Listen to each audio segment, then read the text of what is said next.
The morning of February 3rd, 1945, somewhere over the English Channel at 8,000 feet, a 23-year-old navigator named Lieutenant Sam Halpert stared at his chart and realized the numbers didn't add up. His B-17, call sign Susan Ruth, was part of a formation that wasn't supposed to exist. 1,003 heavy bombers, more metal and men than had ever flown together in a single mission, were following a route that every planning manual said was impossible. The assembly alone should have taken 4 hours and consumed enough fuel to abort half the mission. Instead, they'd formed up in 70 minutes, tight as a parade formation, and they still had enough gas to reach Berlin and make it home. The reason was sitting 3 aircraft ahead in the lead pathfinder position. Lieutenant Colonel Robert Rosenthal of the 100th Bombardment Group, flying a specially equipped B-17 with H-2X radar, had calculated a route through the radio beacons that navigation officers had explicitly forbidden. Too many aircraft turning at the same waypoint. Too much risk of collision in the clouds. Too little margin for error.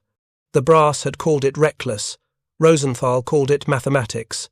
If you're enjoying this deep dive into the story, hit the subscribe button and let us know in the comments from where in the world you are watching from today.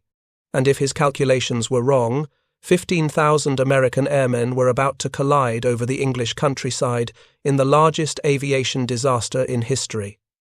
The stakes were that simple. This wasn't just another bombing mission.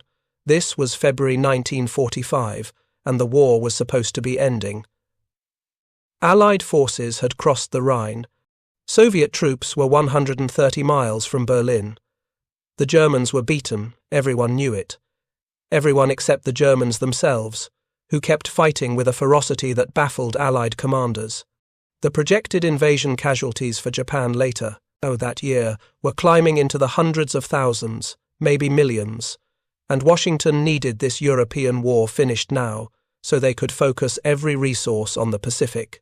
Lieutenant General James Doolittle, commander of the 8th Air Force, the largest aerial formation ever assembled, had received his orders for February 3rd through the chain of command. General Karl Spaatz, who commanded U.S. strategic air forces in Europe, General Dwight Eisenhower himself, who made it explicitly clear that this mission was of great political importance. The target was Berlin's railway system, specifically the Friedrichstrasse railway station and the Tempelhof rail yards. Intelligence suggested the German 6th Panzer Army was moving through Berlin by train, heading east to face the Soviets. Hit the rail network, the reasoning went, and you'd strand that armor where it couldn't do damage. But Doolittle understood what the order really meant, and it made him angry enough to reportedly utter expletives, which for the Medal of Honor winner who'd led the first American raid on Tokyo was completely out of character. The order wasn't really about railway stations. Berlin was a city of nearly 4 million people spread across 1,600 square miles. When you send 1,000 bombers to drop their payload on a city centre, you're not conducting precision strikes on military infrastructure. You're bombing a city. And Americans didn't bomb cities. That was the line, the moral threshold that separated strategic bombing from terror bombing. The British flew area raids at night against German population centres. Americans flew precision daylight raids against military and industrial targets. At least, that's what the doctrine said. The reality in February 1945 was considerably more complicated. The planning for Operation Thunderclap, as the mission was designated, revealed just how desperate Allied commanders had become to end the war in Europe. The weather over, Germany that winter had been consistently terrible, heavy clouds and storms that made visual bombing impossible. The H-2X radar sets that American bombers carried could theoretically allow bombing through cloud cover, but accuracy dropped dramatically. And yet the missions continued, because stopping would mean admitting that weather had paralyzed the strategic bombing campaign. More troubling was the shift in targeting philosophy. Throughout 1944, as German defenses weakened and Allied fighter escorts like the P-51 Mustang gained range to accompany bombers all the way to their targets, the 8th Air Force had maintained its focus on clearly military objectives. Aircraft factories, oil refineries, ball-bearing plants, submarine pens. Even when bombing cities, The aiming points were specific industrial facilities. Berlin had been raided multiple times by both British and American forces, but the Americans had always targeted discrete military sites within the capital. February 3rd was different. The battle order specified the Friedrichstrasse railway station as the primary aiming point, but everyone in the briefing rooms that morning understood the subtext. With 1,000 bombers dropping their payloads in a concentrated pattern, the destructive footprint would cover several square miles of Berlin's center. Residential neighborhoods, government buildings, cultural sites, all of it was going to burn. The mission wasn't about shutting down a rail yard. It was about demonstrating to both the Germans and the Soviets that American air power could obliterate Berlin in broad daylight with near impunity. Doolittle hated it. His objections went up the chain to Spaatz, who overruled him. Eisenhower backed Spaatz. The political calculus was straightforward. Stalin was pushing for greater Western action to support the Soviet offensive. Showing the Soviets that America could devastate Berlin from the air served Allied unity. And there was another calculation, unspoken but present in every planning session. The moral boundary between precision and area bombing had been eroding for months. If they crossed it now in Berlin, it would make everything else, including whatever they'd need to do to bring Japan to surrender, psychologically easier for commanders to authorize. So the mission was approved. 1,437 heavy bombers were designated for Operation Thunderclap. 1,003 B-17 flying fortresses would strike Berlin proper. 434 B-24 Liberators would hit the synthetic oil plant at Magdeburg as a secondary operation. 948 fighter aircraft, primarily P-51 Mustangs, would escort the bomber stream. 42 bombardment groups organized into 3 air divisions. 15,000 crew members. It was the single largest bombing mission of World War II. Getting that many aircraft into the sky simultaneously was an engineering and logistical nightmare that most commanders believed was physically impossible. The 8th Air Force operated from 44 bomber bases and 15 fighter bases crammed into East Anglia, a region of England smaller than Connecticut. Weather on the morning of February 3rd was forecast to be marginal, scattered clouds with visibility varying from 2 to 5 miles. Under those conditions, assembling over 1,000 bombers into organized formations without suffering catastrophic mid-air collisions required a level of coordination that the Army Air Forces had never attempted. Standard assembly procedures involved each bomb group taking off from their home field and climbing to a designated altitude where they'd circle a radio beacon called a splasher or buncher. Squadron leaders would fire colored flares to mark their positions. Individual aircraft would home in on these flares and their group's beacon frequency, gradually building the squadron boxes that would then stack vertically into group formations. Groups would then form into combat wings, and wings would assemble into divisional columns for the flight to the target. Under ideal conditions with perfect weather and moderate numbers of aircraft, maybe 3 or 4 bomb groups assembling together, this process took approximately 1 hour and consumed roughly 1/4 of each bomber's fuel load. The assembly itself was the most dangerous phase of the mission. Hundreds of airplanes occupying the same airspace at the same time, climbing through clouds, maintaining radio silence to avoid alerting German listening posts, relying on visual references that often didn't exist in overcast conditions. Every crew member had to vigilantly scan the sky to avoid collisions, and even with perfect discipline, accidents were routine. The numbers for Operation Thunderclap were insane. 42 bomb groups needed to take off between approximately 0600 and 0800 hours. Each group's aircraft would take off at 30-second intervals in clear weather, 60-second intervals in clouds or rain. Do the math. With an average of 27 aircraft per group, that's over 1,100 individual takeoffs from dozens of different airfields spread across East Anglia, all aircraft then climbing into the same general assembly areas. The standard splasher beacon system simply couldn't handle that volume. Multiple groups trying to assemble over the same beacon simultaneously would create a 3-dimensional traffic jam of 30-ton aircraft, each one flying at slightly different speeds and altitudes, with limited visibility and no air traffic control. Collision risks weren't theoretical. They were statistical certainties. On average, the 8th Air Force lost 1 bomber per 32 sorties to operational accidents, crashes that had nothing to do with German defences. Just pilot fatigue, mechanical failure, bad weather, or spatial disorientation. Scale that up to 1,400 sorties in a few hours, and you'd expect dozens of losses before the formations even left English airspace. The fuel problem was equally severe. B-17 seconds carried approximately 2,800 gallons of fuel. At cruise settings, they burned roughly 200 gallons per hour, giving them a theoretical range of about 2,000 miles, enough to fly from East Anglia to Berlin and back with reserves. But that calculation assumed efficient flight profiles. Assembly consumed fuel at a prodigious rate because aircraft were constantly adjusting throttles, climbing, turning, maintaining formation positions. Every extra minute spent forming up meant less fuel available for the mission itself. Berlin was 550 miles from East Anglia. Round trip, 1,100 miles plus whatever manoeuvring was required over the target. If assembly took 3 or 4 hours as standard procedures predicted for a force this size, bombers would reach Berlin with marginal fuel reserves.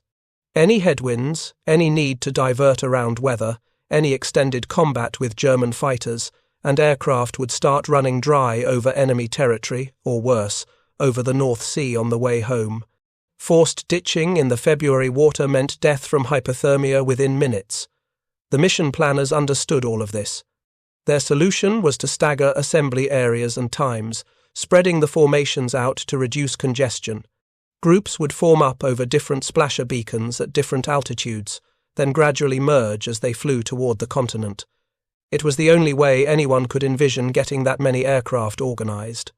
And it would take, at minimum, 3 hours, which meant aircraft taking off at 0600 wouldn't be formed up and crossing the coast until 0900 at the earliest. The fuel margins would be razor thin. Lieutenant Colonel Robert Rosenthal, studying the mission plan in late January, thought there had to be a better way. Rosenthal, at age 29, was already a legend in the 8th Air Force. He'd survived 52 combat missions, far beyond the 25 that constituted a combat tour. His original crew had been shot down and killed. He'd assembled a new crew and kept flying. He'd led the 100th Bombardment Group, the Bloody 100th as they were known for their catastrophic early losses, through some of the most brutal missions of 1944. He'd been awarded the Distinguished Service Cross, 2 Silver Stars, and the Distinguished Flying Cross, and he had a degree in mathematics from Brooklyn College, which meant when he looked at the assembly plan for Operation Thunderclap, he saw it as a geometry problem rather than a tactical doctrine issue. The standard procedure assumed that aircraft would slowly accumulate into formations over time, like water droplets gradually forming into streams. But what if you treated the assembly as a single coordinated event? What if, instead of multiple groups independently forming up over scattered beacons, you routed all the aircraft through a sequence of waypoints that built the complete formation in motion, like a choreographed dance in 3 dimensions? The concept wasn't entirely new. Formation assembly had evolved considerably since 1942, when groups flew in loose company fronts with miles between squadrons. The combat box formation developed by Curtis LeMay, now a general commanding B-29 operations in the Pacific, had revolutionized how bombers protected each other through concentrated defensive firepower. The tight boxes, with aircraft stacked vertically and laterally within yards of each other, created overlapping fields of fire that made attacking German fighters pay a lethal price.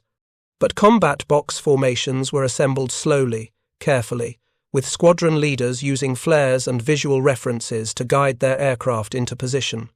What Rosenthal proposed was to assemble the boxes on the move, using a precision route through the beacon network that would have aircraft from different groups arriving at specific waypoints at specific times, slotting into their positions in the larger formation like puzzle pieces clicking together. The timing had to be exact, the navigation had to be perfect, and every pilot had to execute their assigned route precisely, or the whole system would collapse into chaos. When Rosenthal presented his plan to 8th Air Force Headquarters, The reaction was skeptical, bordering on hostile. The navigation officers pointed out multiple problems. First, routing that many aircraft through a limited number of waypoints meant you'd have congestion at the waypoints themselves, possibly worse than the congestion over splasher beacons.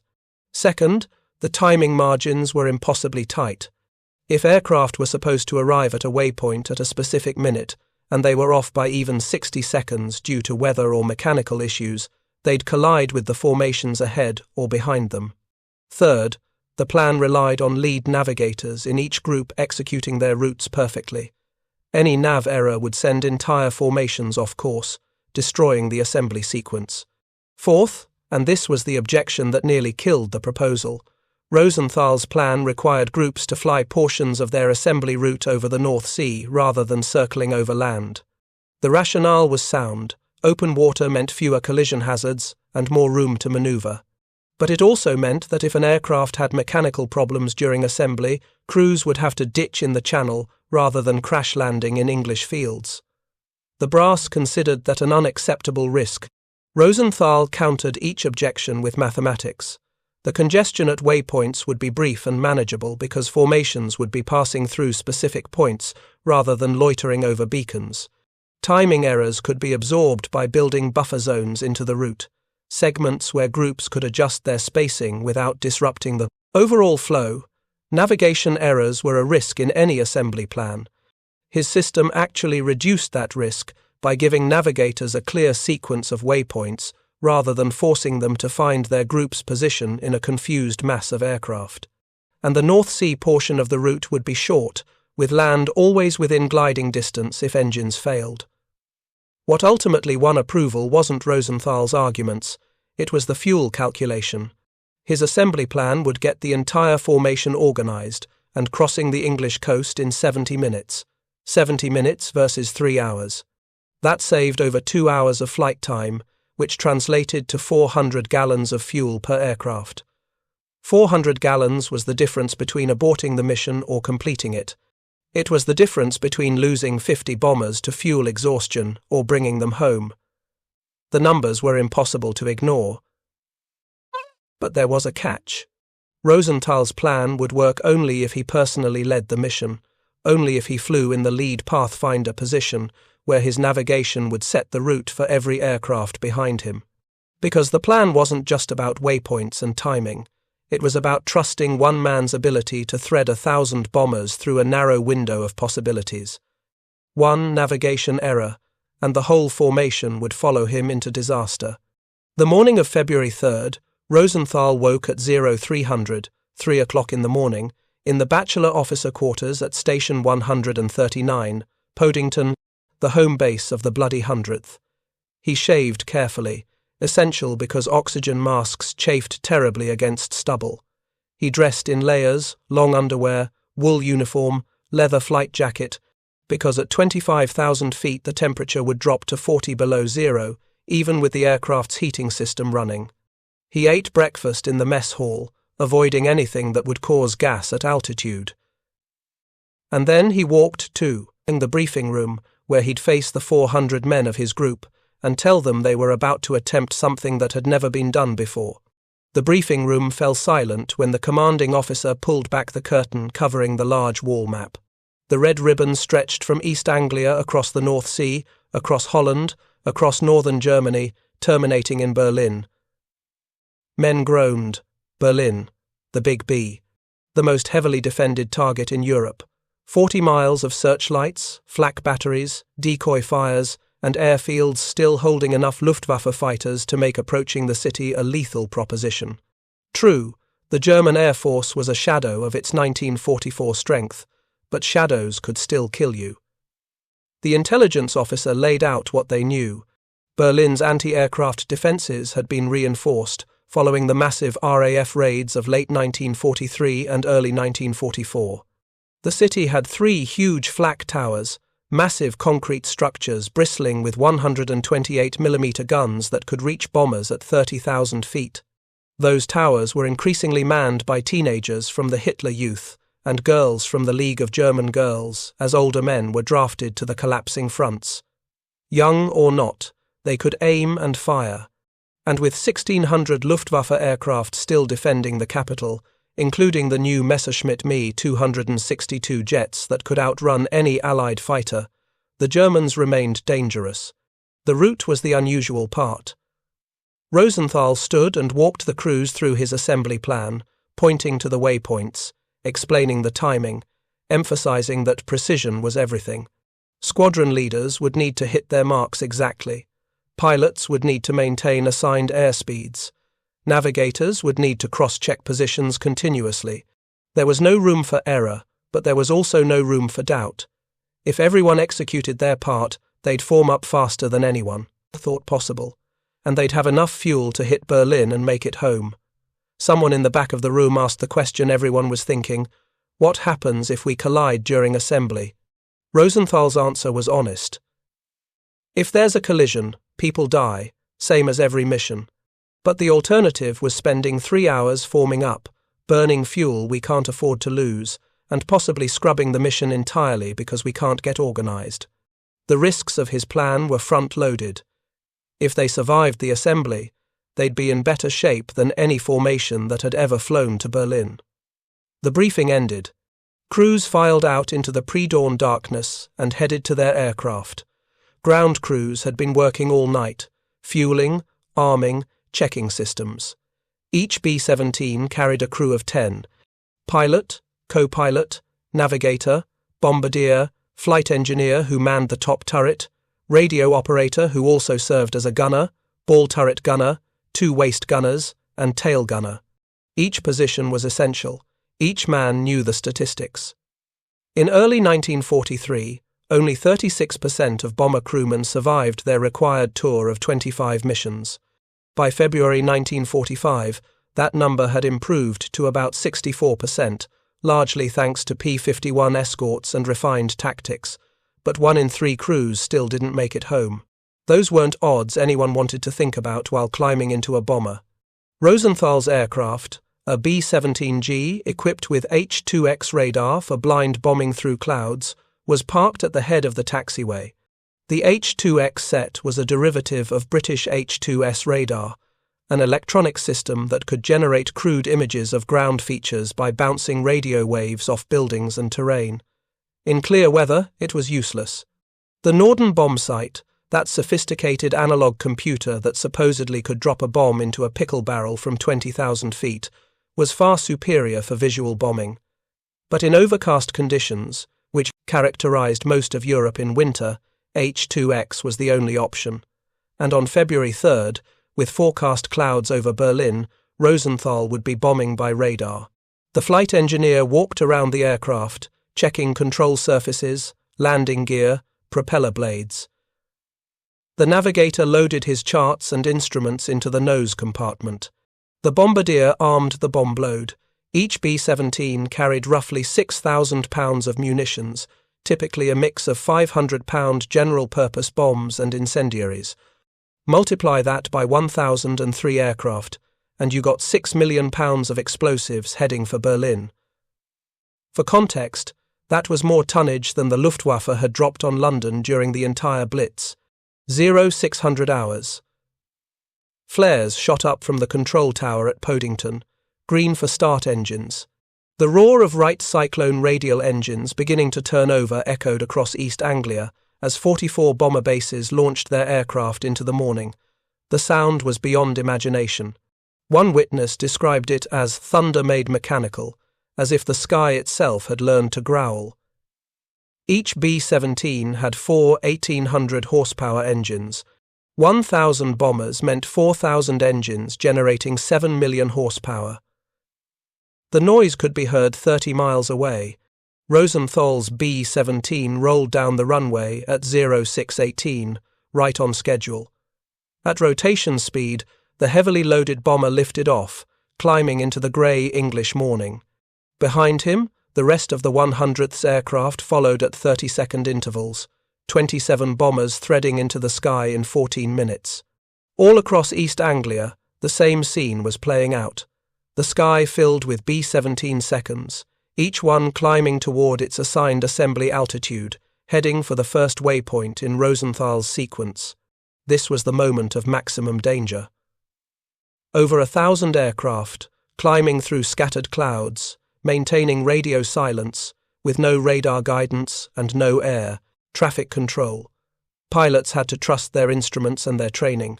Crew members scanned continuously for other aircraft, calling out positions over the intercom. Close. That's too close. Bank left. Watch that fort at 2 o'clock high. The air was thick with bombers, and the margin between safe spacing and disaster was measured in yards. Rosenthal reached altitude at 0700 hours and turned toward the first waypoint, a navigation beacon in the North Sea designated Splasher 6. His navigator, hunched over his charts in the nose compartment, called out headings and times. The formation behind Rosenthal began to take shape, squadron boxes forming from individual aircraft, group formations coalescing from squadron boxes. The geometry worked, aircraft arriving at waypoints at assigned times slotted into position. The plan was actually working. But working didn't mean safe. At 0723, Rosenthal's radio operator picked up a garbled distress call from one of the groups assembling behind them. 2 B-17 seconds had collided in the clouds, probably during a turn. Both aircraft went down, 20 men dead before the mission even started. Rosenthal didn't acknowledge the transmission, couldn't afford to break radio silence. He held his course and watched his formation grow. By 0730, the combat wing formations were assembled. By 0745, the divisional columns were taking shape. By 0800, the entire 1,000-bomber formation was organized and crossing the English coast, heading for Germany. 70 minutes from first takeoff to complete assembly. It was the most remarkable feat of aerial coordination in the war. But the mission was just beginning. Ahead lay 550 miles of hostile airspace, German fighters, concentrated flak over Berlin, and the moral weight of what they were about to do to a city of 4 million people. Rosenthal's navigation had solved the technical problem of getting a Rapality, 1,000 bombers into formation. The ethical problem of what to do with that formation was something no amount of mathematics could resolve. The formation crossed into German airspace at 0915. 9:15 in the morning. Below them, the Dutch coast gave way to farmland, then to the industrial landscape of northwestern Germany. At 25,000 feet, the temperature outside was 52 degrees below zero, inside the pressurized cabins. Actually, that's a lie. B-17 seconds weren't pressurized. That was the B-29 over in the Pacific. In a flying fortress, you were exposed to the cold, to the thin air, to every physical hardship that altitude imposed. Crews wore oxygen masks continuously above 10,000 feet, electrically heated suits under their sheepskins to ward off frostbite. And still, men froze, fingers went numb, feet lost feeling. The cold was a constant enemy, almost as dangerous as the Germans. The P-51 Mustangs rendezvoused with the bomber stream over Holland. 948 fighters, their distinctive profile unmistakable even at distance. The Little Friends, as bomber crews called them. The Mustang had changed the air war fundamentally. Before its introduction in late 1943, German fighters could focus exclusively on bombers because Allied escorts lacked the range to penetrate deep into Germany. P-47 Thunderbolts had the firepower but not the legs. P-38 Lightnings had range but couldn't dogfight effectively at high altitude. The Mustang had both. It could fly to Berlin and back. It could tangle with Focke-Wulf 190 seconds and Messerschmitt 109 seconds and win. And by February 1945, it had largely destroyed the Luftwaffe's fighter arm through sheer attrition. But largely destroyed wasn't completely destroyed. German fighters still rose to meet the bombers, though their tactics had shifted dramatically from 1943. Back then, Luftwaffe fighters would swarm bomber formations, making repeated passes from multiple angles. Now, they picked their moments carefully, trying to avoid the escorts, looking for stragglers or isolated groups. The combat box formation that LeMay had pioneered made mass attacks suicidal. When 30 or 40 B-17 seconds flew in tight formation, They created overlapping fields of fire that could put hundreds of 50 caliber rounds into any approaching fighter within seconds. German pilots learned, painfully, that attacking a well-formed box meant likely death. So they waited, they watched, they looked for mistakes. A bomber falling out of formation with engine trouble. A group that got separated from the escorts. Any weakness in the defensive screen. And when they found it, they struck with everything they had, knowing they might not get another chance.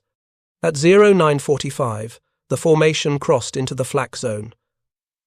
The first bursts appeared ahead, black flowers blooming in the sky. German anti-aircraft batteries knew the bombers were coming.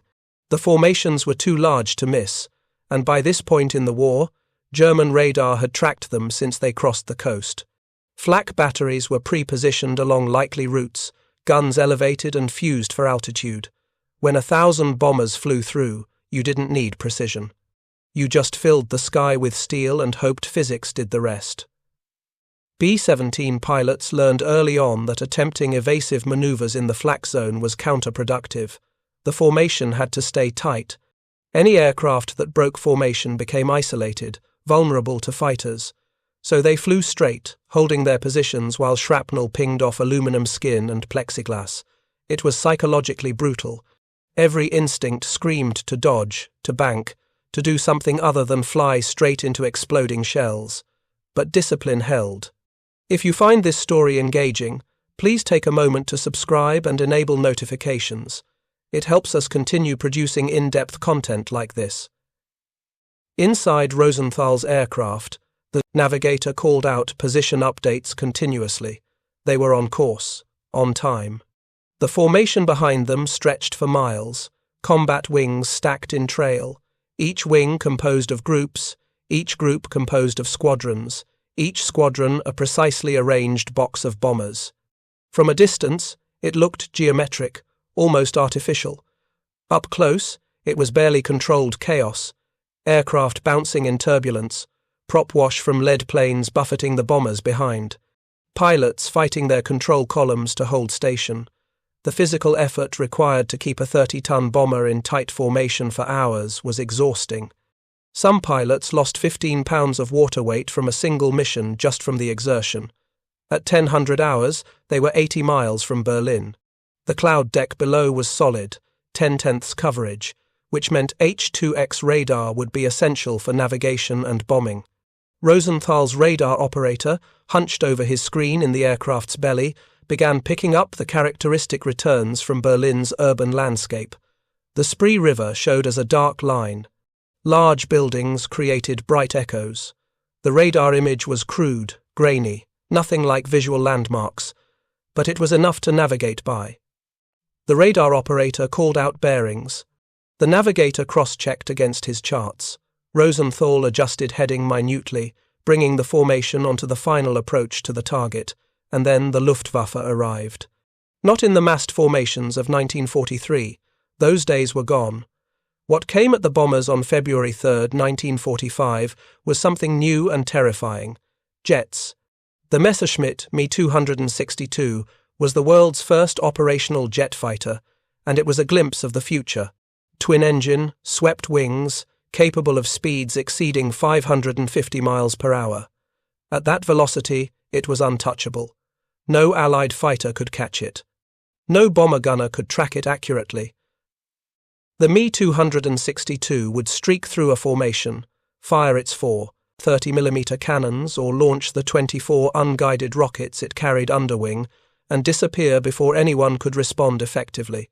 It was devastating in concept. In practice, the jets were plagued by engine reliability issues and fuel shortages, and by February 1945, the Luftwaffe had only a few operational jet squadrons. But a few was enough to make bomber crews sweat. 35 Me-262 seconds from Jagdgeschwader 7, the newly formed jet fighter wing, intercepted the Berlin-bound formations at 10:15 hours. They used cloud cover to evade the P-51 escorts and closed on the bomber stream from the rear quarter, where they had momentum and angle advantage. The jets lined up in formation, 3 abreast, and fired their rockets into the boxes at close range. 7 B-17 seconds went down in 8 minutes. Just gone. One moment, they were holding position in the formation. The next moment, they were tumbling out of the sky, wings sheared off, fuselages broken in half, fuel tanks ignited. 70 men dead in 8 minutes. The crews who survived those attacks reported that they never even saw the jets until after the damage was done. The Me-262 seconds were simply too fast. They'd appear as distant specks, flash through the formation in seconds, and vanish back into the clouds. Trying to shoot them down with 50 caliber machine guns was like trying to swat a bullet with your hand. The P-51 escorts eventually forced the jets to break off. The Mustangs couldn't catch the Me-262 seconds in a chase, but they could position themselves between the jets and the bombers, forcing the German pilots to either engage the fighters or abandon their attacks. Most chose to disengage. By 10:25, the jet threat had faded, but the psychological impact lingered. If Germany had deployed jets earlier in the war, in larger numbers, with reliable engines and adequate fuel, the daylight bombing campaign might have become unsustainable.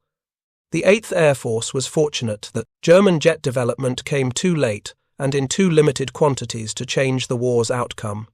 At 10:30 hours, Rosenthal's formation reached the initial point, the last navigation waypoint before the bomb run. From here, it was a straight line to the target. The bombardiers took control. In a typical precision bombing mission, each bombardier would aim their Norden bomb sight at a specific target feature, calculate the solution accounting for altitude, airspeed, wind and drift, and drop when the solution indicated. But in a mass formation mission using H-2X radar, only the lead bombardier in each group had an active bomb sight. The other bombardiers watched the lead aircraft. When the lead dropped, they toggled their releases immediately. The entire formation dropped as one, creating a carpet of bombs that would saturate an area rather than hitting pinpoint targets. The distinction was critical. Pinpoint bombing required individual aircraft to visually identify and track targets, which was impossible through clouds. Carpet bombing required only that the formation fly over the general target area at the correct time. Accuracy was sacrificed for reliability. Instead of putting bombs within 1,000 feet of a specific aim point, you ensured bombs fell somewhere within a mile or two of the intended location. For attacking a rail yard, that meant collateral damage was inevitable. For attacking a city centre, it meant collateral damage was the entire purpose. Rosenthal's radar operator called out, "Friedrichstrasse railway station, 2 miles ahead." The bombardier confirmed, "Target identified on H-2X." The formation steadied. This was the most dangerous part of the bomb run. For approximately 3 minutes, the bombers had to fly absolutely straight and level, no evasive maneuvers, while the bombardiers made their final calculations. German flak batteries knew this. They concentrated their fire on the approach to the target, creating a wall of explosions that bombers had to fly through. Bomb bay doors open. The order went out across the formation. 1,003 B-17 seconds opened their bomb bays simultaneously. The additional drag slowed the formation slightly. Pilots added power to compensate. The aircraft shuddered from the flak bursts close aboard. Shrapnel punctured aluminum skin. One bomber in the group took a direct hit to the No. 3 engine, which immediately caught fire. The pilot feathered the propeller and activated the engine fire extinguisher. The fire went out, but the bomber began falling back from formation, losing altitude on 3 engines. German fighters would mark it as wounded and swarm it later. "Bombs away!" The lead bombardier toggled his release. The bombardiers in the following aircraft released within seconds. 6 million pounds of high explosive and incendiary bombs fell from the formation in approximately 30 seconds. The B-17 seconds, suddenly 2 or 3 tons lighter, lurched upward. Pilots compensated, holding formation discipline even as their aircraft became more responsive. The bombs took 40 seconds to fall from 25,000 feet, 40 seconds during which the formation continued flying straight, maintaining the pattern. Only after the last bombs cleared the formation did Rosenthal bank left, leading the aircraft off the target and onto the return heading. Below, through the clouds they couldn't see, Berlin was burning. The bombs fell across a 3-mile swath of the city centre. The Friedrichstrasse railway station took multiple direct hits. So did residential buildings in Mitte and Tiergarten districts. So did government offices and cultural sites. Later analysis suggested approximately 2,500 people died in the attack. 120,000 were rendered homeless. The railway system was disrupted for several days but not permanently disabled. The 6th Panzer Army, if it was indeed moving through Berlin that day, probably experienced some delays. Whether those delays meaningfully affected German defensive capabilities on the Eastern Front is debatable. What wasn't debatable was that American bombers had just conducted an area attack on a city centre, the type of mission they'd publicly condemned when the British did it. The moral threshold had been crossed. Precision daylight bombing had evolved into something much harder to distinguish from the night area raids that had killed tens of thousands in Hamburg, Dresden, and other German cities. The justification remained that the target was a railway network with clear military significance. The reality was that the bombs fell on whoever lived or worked in that part of Berlin, and the planners knew that would happen when they authorized the mission. The formation turned for home. The return flight presented its own hazards: damaged bombers falling out of formation, fuel gauges dropping toward empty, German fighters looking for stragglers. The Luftwaffe had learned that crippled bombers heading home were easier targets than healthy ones in tight formation. Me 109 seconds and Felov 190 seconds would shadow the bomber stream, waiting for aircraft to falter, then pounce. The formation that had assembled so precisely over England began to fragment on the return.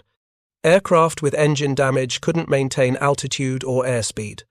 Pilots faced a terrible calculation: stay with the formation and possibly fall behind where you'd be isolated, or break early and head for home alone where you'd definitely be isolated. Most chose to stay as long as possible. Strength in numbers. The combat box worked only if everyone held position. At 11:45 hours, the formation crossed out of German airspace into Holland. P-51 escorts, which had been flying top cover and engaging German fighters throughout the mission, began peeling off to return to their bases. They were low on fuel and ammunition. The bombers continued west toward the North Sea. At 12:15, they crossed the Proeve, Dutch coast. The formation was visibly more ragged now. Bombers with battle damage were scattered across several miles. Some were flying so low they barely cleared the wave tops. Others, running on 3 engines or 2, were clawing for altitude to maintain glide distance if they had to ditch. Rosenthal's aircraft crossed the English coast at 12:55. They'd been in the air for 6 hours and 37 minutes. Fuel gauges showed 300 gallons remaining, just enough to reach Podington with minimal reserves. Behind them, the rest of the formation came home in a long, drawn-out stream. Some aircraft diverted to emergency landing fields closer to the coast. A few didn't make it. They crashed on landing, or ditched in the channel, or simply disappeared. The final loss tallies took days to compile. Operation Thunderclap cost the 8th Air Force 25 heavy bombers and 8 fighters. 18 Americans were initially listed as killed in action. 208 were missing, though some of those would later turn up as prisoners of war or evaders who made it back through Allied lines with help from resistance networks. By the grim mathematics of strategic bombing, those were acceptable losses, less than 3% loss rate. Missions in 1943 had sometimes seen 30% losses. The Germans had inflicted damage, but they hadn't stopped the mission or imposed unsustainable costs. The operational success of the February 3rd raid wasn't primarily about the destruction inflicted on Berlin. It was about what Rosenthal's navigation technique demonstrated. 1,000 bombers could be assembled in 70 minutes and flown in tight formation to a distant target. The assembly methodology worked. The route planning worked. The timing worked. That opened possibilities for future missions that planners had previously considered impossible. In the immediate aftermath, Rosenthal's technique was analyzed, refined, and incorporated into standard operating procedures. Navigation officers who'd initially rejected the plan studied how it was executed, the waypoint sequencing, the timing buffers, the use of radio beacons in a controlled flow system rather than as static assembly points. Within weeks, variations of the technique were being used for other large-scale missions. The final months of the war in Europe saw increasingly massive formations, conducting increasingly destructive raids, and the assembly methods developed for Operation Thunderclap made those raids feasible. Rosenthal himself flew more missions, survived the war, and eventually received the Distinguished Service Cross for his leadership on the Berlin raid, though the citation made no mention of his navigation innovation. That was characteristic of how military bureaucracies functioned. The technique was adopted and credited to systemic improvements in operational procedures rather than to an individual's initiative. Rosenthal didn't object. He'd never done it for recognition. He'd done it because the standard methods wouldn't work for the mission requirements, and someone needed to figure out an alternative. The broader implications of the February 3rd mission took longer to become apparent. The threshold that had been crossed, the decision to conduct area bombing of a city centre under the justification of hitting transportation infrastructure, set a precedent. If it was acceptable to bomb Berlin in this manner, then it was acceptable to bomb other German cities the same way. Dresden, 13 days later, with its firestorm that killed 25,000, Chemnitz, Pforzheim, Würzburg. The final months of the European war saw American strategic bombing become increasingly indistinguishable from British area raids. And then, after Germany surrendered, the precedent moved to the Pacific, the firebombing of Japanese cities. Tokyo on March 9th and 10th, 1945, when Operation Meeting House killed at least 100,000 people in a single night, making it the deadliest air raid in history. Osaka, Nagoya, Kobe, Yokohama, 67 Japanese cities systematically destroyed by incendiary bombing. And finally, Hiroshima and Nagasaki, where the atomic bombs that ended the war killed between 129,000 and 226,000 people in 2 attacks. The moral threshold that was breached over Berlin on February 3rd didn't cause the atomic bombings, but it made them psychologically easier for decision-makers to authorize. Once you've accepted that mass civilian casualties are an acceptable cost of ending the war quickly, once you've internalized that cities are legitimate strategic targets, the distinction between conventional and nuclear weapons becomes tactical rather than ethical. The atomic bombs were just a more efficient way of accomplishing what had already been accepted as necessary. Post-war analysis of strategic bombing effectiveness remains controversial.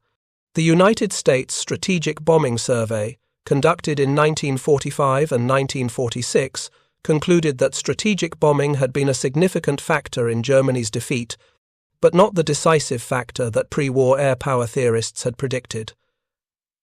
German war production actually increased through most of 1944, despite sustained bombing.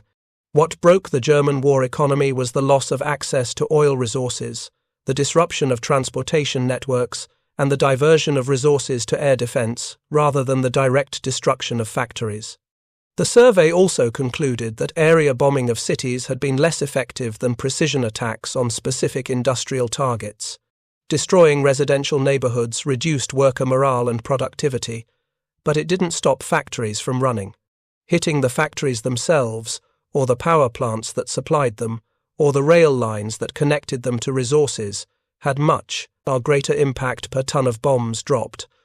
The massive raids on cities like Berlin and Dresden had been operationally impressive and politically satisfying. Their actual contribution to shortening the war was questionable, but in February 1945, those questions hadn't been asked yet.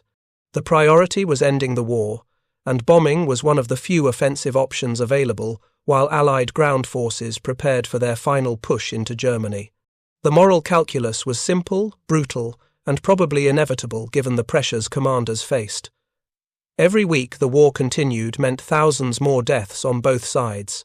If bombing Berlin accelerated Germany's collapse by even a few days, wasn't that worth the civilian casualties? That question doesn't have a comfortable answer. War rarely produces comfortable answers. What can be said is that the men who flew Operation Thunderclap believed they were fighting a just war against a regime that had unleashed unprecedented evil on the world. They believed the bombing was necessary, even if it was terrible. They flew their missions, took their losses, and went home when it was over, carrying psychological burdens that many never fully processed. Rosenthal's navigation technique, the tactical innovation that made the mission possible, was a morally neutral tool. It could have been used to bomb a ball-bearing factory with the same efficiency it was used to bomb Berlin's city centre. The technique didn't make ethical choices. People did. Commanders who authorized the target, planners who designed the mission, crews who executed it. The technology and methodology were simply means to an end chosen by human decision-makers. In the decades after the war, precision-guided munitions eventually made the concept of area bombing obsolete. By the 1990s, American aircraft could hit targets within feet rather than miles. The Gulf War demonstrated that strategic objectives could be achieved through surgical strikes on command centers, communications infrastructure, and military installations without requiring massive area attacks. The moral questions became more complex when you had the option of precision. If you could hit a military target without significant civilian casualties, was it still acceptable to use area weapons that would inevitably kill non-combatants? Modern air warfare doctrine has generally concluded that it's not acceptable, that proportionality and distinction between military and civilian targets are legal and moral obligations, even in war. But that doctrine was developed by people who had the luxury of precision weapons. In 1945, when bombing through cloud cover meant dropping on a general area rather than a specific building, the choices were different, more brutal, less clear-cut. The legacy of Operation Thunderclap isn't primarily about bombing Berlin. It's about what happens when technical innovation enables capabilities that create new moral dilemmas. Rosenthal's navigation technique solved an operational problem: how to assemble and control 1,000 bombers. That solution enabled a raid that crossed ethical boundaries the United States had previously claimed to observe. Whether crossing those boundaries was justified, necessary, inevitable, or criminal depends on your perspective on the entire war and what measures were acceptable to end it. The 15,000 men who flew the mission didn't make those larger decisions. They followed orders. They did their jobs. Many of them struggled afterward with what they'd been part of, though few spoke publicly about those struggles. The culture of the time emphasized duty, sacrifice, and the righteousness of the Allied cause. Questioning the morality of bombing cities was seen as dishonoring the men who died fighting the war. It wasn't until decades later that historians and veterans began having more nuanced conversations about what strategic bombing accomplished and what it cost, both in lives lost and in moral compromises made. What's undeniable is that the navigation technique worked. Rosenthal had taken a problem that operational planners considered unsolvable, assembling over 1,000 bombers in 70 minutes, and solved it through careful route planning and precise timing. The technique was used repeatedly in the war's final months. It influenced post-war bomber doctrine. It demonstrated that large-scale aerial operations could be coordinated with a level of precision that opened new strategic possibilities. Whether opening those possibilities was ultimately good for the world is a more complicated question. The ability to mass hundreds or thousands of aircraft over a target made strategic bombing devastatingly effective. It also made warfare more total, blurring the lines between military and civilian targets, between combatants and non-combatants. The precision navigation that brought 1,000 bombers over Berlin in perfect formation was a triumph of technical planning and operational execution. The fact that it needed to be done at all was evidence of how completely the war had consumed the distinction between soldiers and civilians, military necessity and moral limits. Thank you for watching. For more detailed historical breakdowns, check out the other videos on your screen now, and don't forget to subscribe.